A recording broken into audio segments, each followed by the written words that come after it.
जरी आम्ही सरकारांवर टीका केली तरी आम्ही इतरांपेक्षा वेगळे नाही कारण नुसतं टीका करतो. ह्याच्यात आम्ही काहीतरी काम करून दाखवायचा प्रयत्न करतोय आणि हे आम्हाला पुढे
absolutely fine. I said, we both can collaborate, anything. I said, at the end of the day, it is not about, there can be 1,000 people collaborating with us.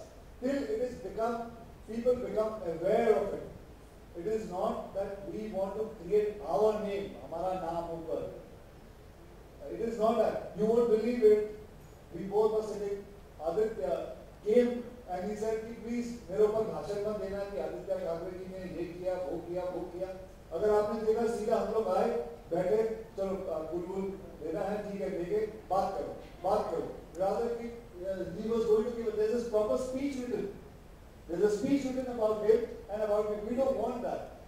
So the whole idea is to just put awareness, and I want all the women, whoever they want to take part in it, to come. You will understand. To give 2 days in a week is not a bad thing. You should go, you should understand. Because बहुत time होता है आप अकेली चल रही होती हैं, बहुत टाइम होता है you don't understand, किसी ऑटो रिक्शा में आप हैं, किसी टैक्सी में हैं, गाड़ी में हैं, पार्किंग लॉट में हैं. There are a lot of ways. When a person who wants to do anything wrong is on a prowl, he is looking at you. He is looking at you कि कैसे, because they all look for a soft target. If they get a soft target, they will go for it. But you should not allow it. I'm not only going to teach martial art or self-defense training, I am going to also teach you the things you should not do. You should not lure them to come towards you. You should be aware. I used to go for the training called, you have to be, मतलब जैसे मैं आपको बताता हूँ, Bangkok में मेरी training हुआ करती थी जब मैं था, हमें थाई पिक्चरें दिखाने ले जाया करते थे. थाई पिक्चरें दिखाते थे और पिक्चर खत्म होने के बाद my master used to ask me, do you remember that scene? What color shoes was he wearing? So I wouldn't remember the shoe because you have to be very careful. जहाँ आप wherever you are walking, you have to be careful कि आप क्या देख रहे हैं. आपने कोई पत्थर देखा, मतलब कोई भी छोटी-छोटी चीजें हैं. Be careful of whatever you see because it may happen. Somebody may attack you and you can use that thing back. It is called props. These are the things which can save you. Small things can save you. This is also one of the training we are going to give you to keep your eyes open. So there are a lot of things which I want to bring it in front of. These are my knowledges, lot of knowledges I have through my experience of life, and I just come here to share it with everyone, and that's it. But I think it's purely an outright wrong to blame a woman for wearing whatever she's wearing or going wherever she goes. If this is a city, if this is a town, if even if it's a village, why can't she go on her own accord, doing what she wants to? So what's wrong with that?